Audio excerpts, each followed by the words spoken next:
بسم اللہ الرحمن الرحیم۔ السلام علیکم خاتون حضرات، میں ہوں آپ کا جنید سلیم اور آپ دیکھ رہے ہیں انصاف ڈیجیٹل۔ ناظرین، آج میں عمران خان پر لگنے والے بیہودہ ترین الزام پر ضرور بات کرنا چاہوں گا۔ ناظرین، نبی آخر الزمان اور آقائے دو جہاں کا فرمان علی شان ہے کہ میری امت کبھی جہالت پر جمع نہیں ہو سکتی۔ 1400 سال سے زیادہ کا عرصہ بیت گیا، آقا کا فرمان آج بھی ایک زندہ حقیقت ہے۔ آج کی دنیا میں پولیٹیکل سائنس کا ایک جانا مانا اصول ہے کہ منظم عوام کی رائے غلطی پر نہیں ہو سکتی۔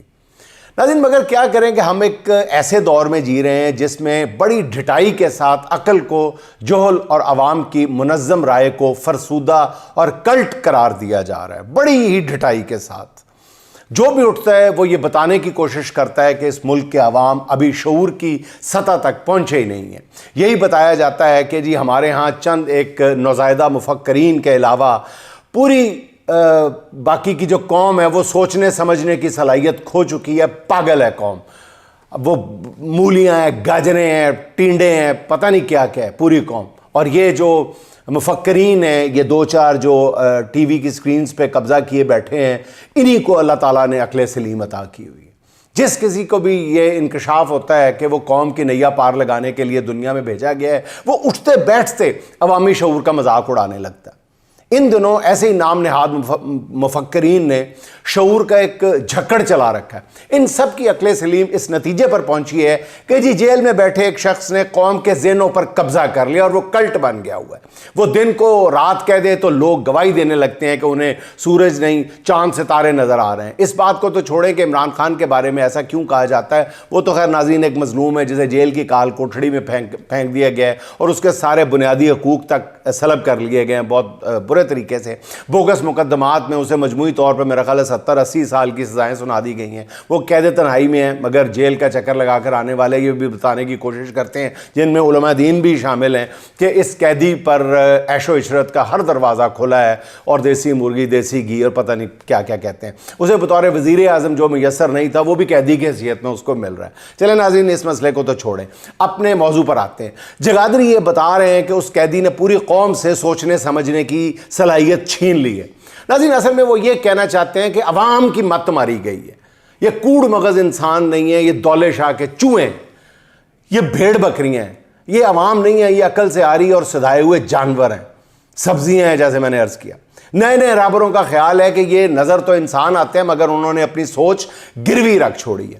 یہ عوام اس حد تک درجہ انسانیت سے نیچے جا چکے ہیں کہ اب یہ دن کو دن اور رات کو رات سمجھنے کے بھی بنیادی انسانی شعور سے محروم ہو چکے ہیں۔ یہی آج کی رہبری ہے کہ پہلے لوگوں کو بتاؤ کہ تم تو پاگل ہو، دیوانے ہو، اجڑ ہو۔ نئے رہنما بتا رہے ہیں کہ قوم کے نوجوانوں نے عقل سلیم کو کس طرح بالائے طاق رکھ دیا ہے۔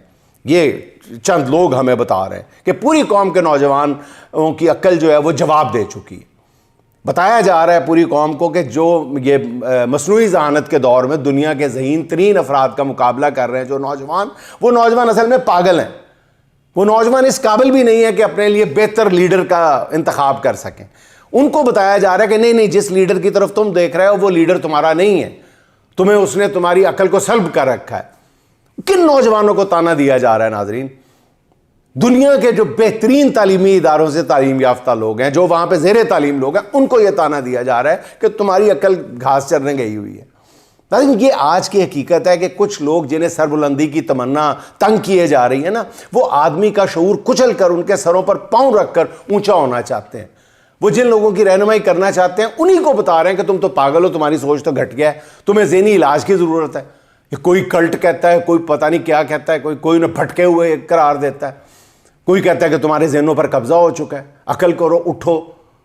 حالانکہ عوام کے بارے میں ناظرین ایسے جذبات رکھنے والے خود شعور کی نچلی ترین سطح پر ہیں۔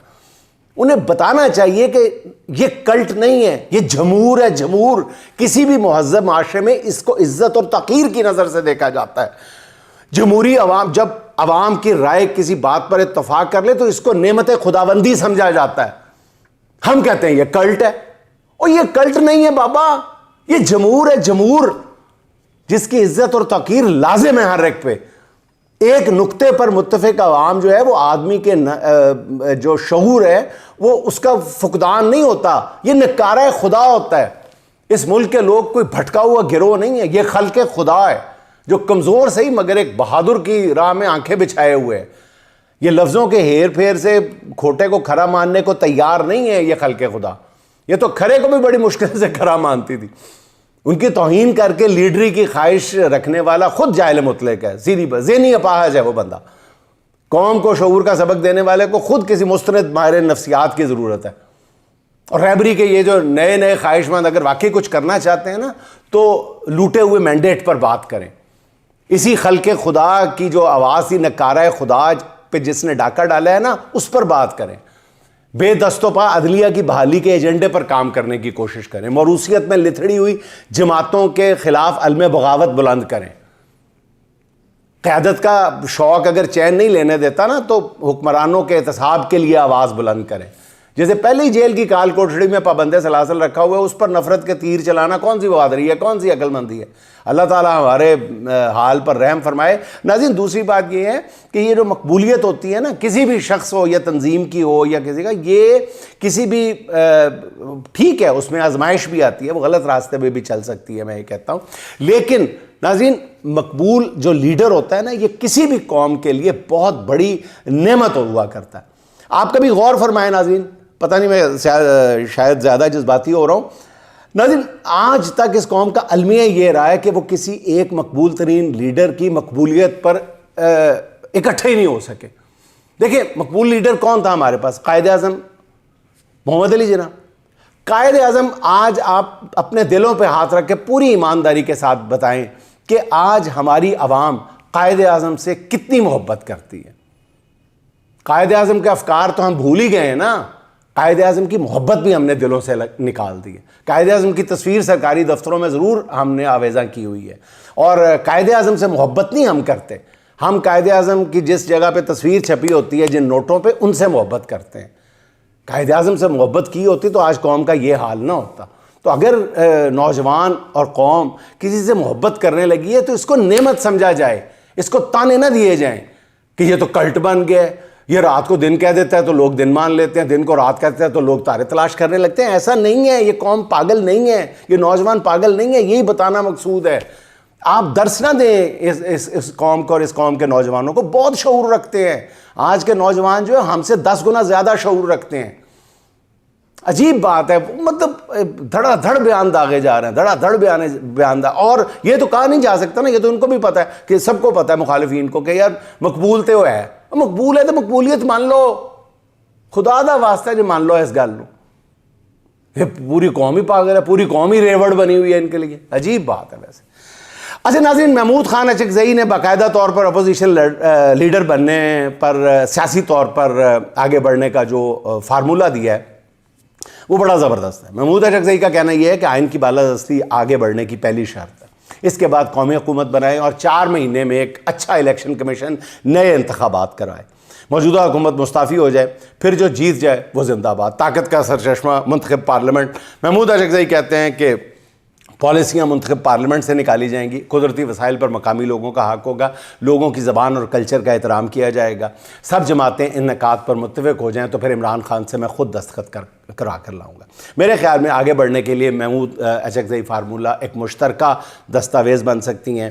یہ بہترین موقع ہے. اور ناظرین میں بار بار عرض کر رہا ہوں، اس حوالے سے نواز شریف اور آصف زرداری اگر چاہتے ہیں نا کہ تاریخ انہیں بھی اچھے الفاظ میں یاد رکھے تو آگے بڑھ کر محمود اچکزئی فارمولے کو ان کو گلے لگا لینا چاہیے، قبول کر لینا چاہیے. اور ناظرین دوسری طرف مذاکرات کی جو بھی کوشش ہو، میں بار بار کہتا ہوں کہ قوم کو اس بند گلی سے نکالنے کے لیے جو بھی جدھر سے بھی مذاکرات یا مفاہمت کی آفر آتی ہے، پیشکش ہوتی ہے، قدم آگے بڑھانے کی بات ہوتی ہے، کسی بھی انداز سے پیش رفت ہوتی ہے، اس کا خیر مقدم کیا جانا چاہیے.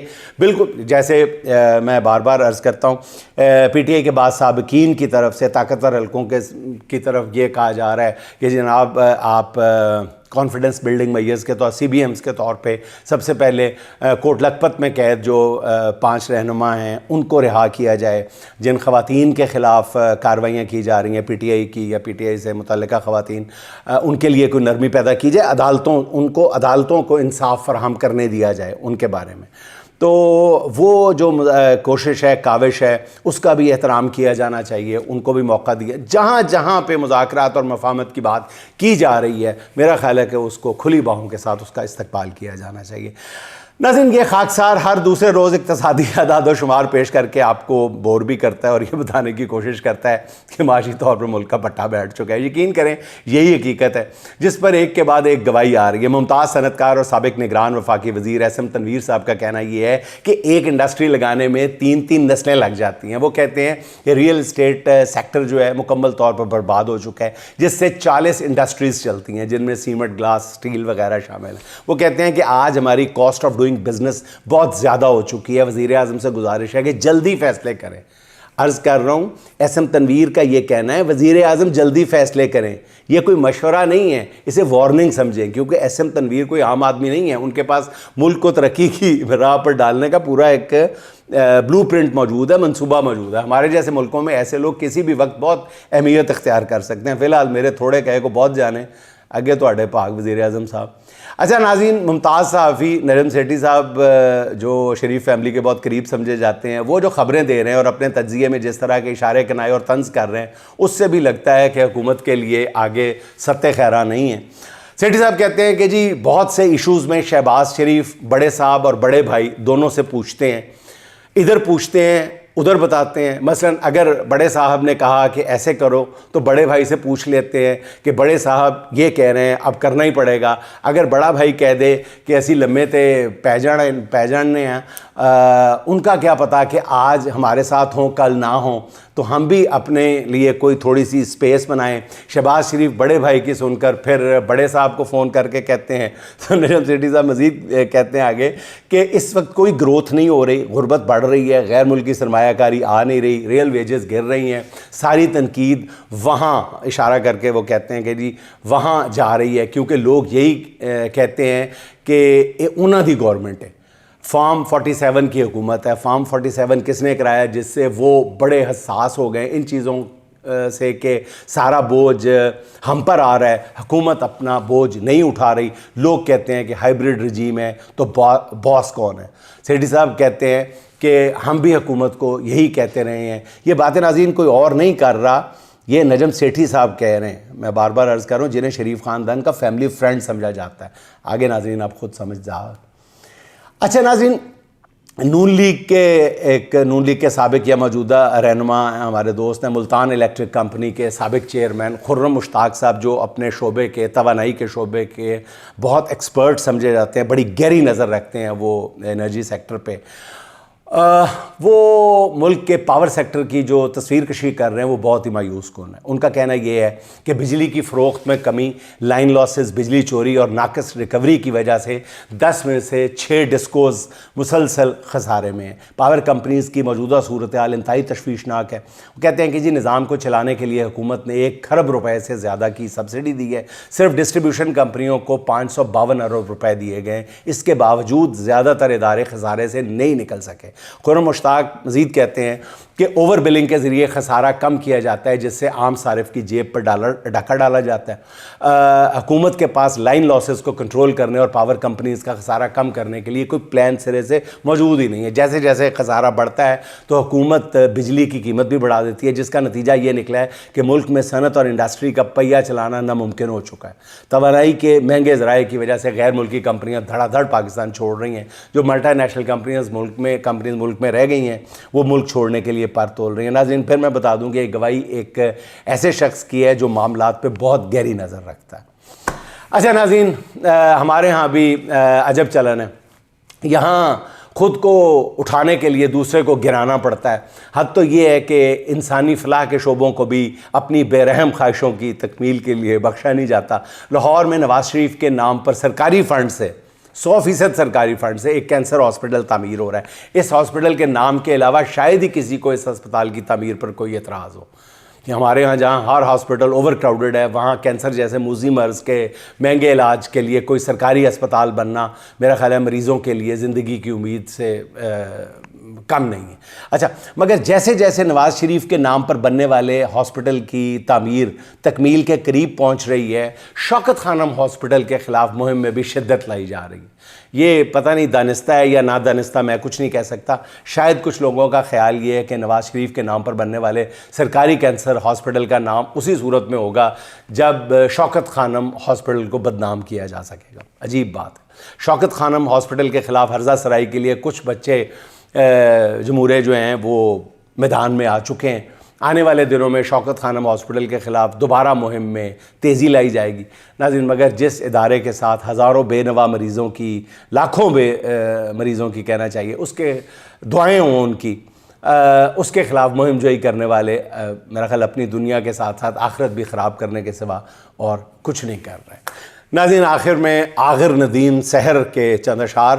پھول دیکھو یا کہیں پہ خار دیکھو چپ رہو, پھول دیکھو یا کہیں پہ خار دیکھو چپ رہو, صاحبان علم و دانش میری مانو چپ رہو, خوف کے بحرے تلاطم میں ہیں ہچکولے بہت, ڈوب بھی جاؤ تو میرے ناخداؤ چپ رہو, باغباں کے ہاتھ میں ہے ایک پجمردہ چراغ, پیڑ سارے جل بھی جائیں تو پرندوں چپ رہو, جو محب قوم ہو اور ایک کہانی کار بھی, جو محب قوم ہو اور ایک کہانی کار بھی, اس سے تم یہ کہہ رہے ہو جھوٹ لکھو چپ رہو.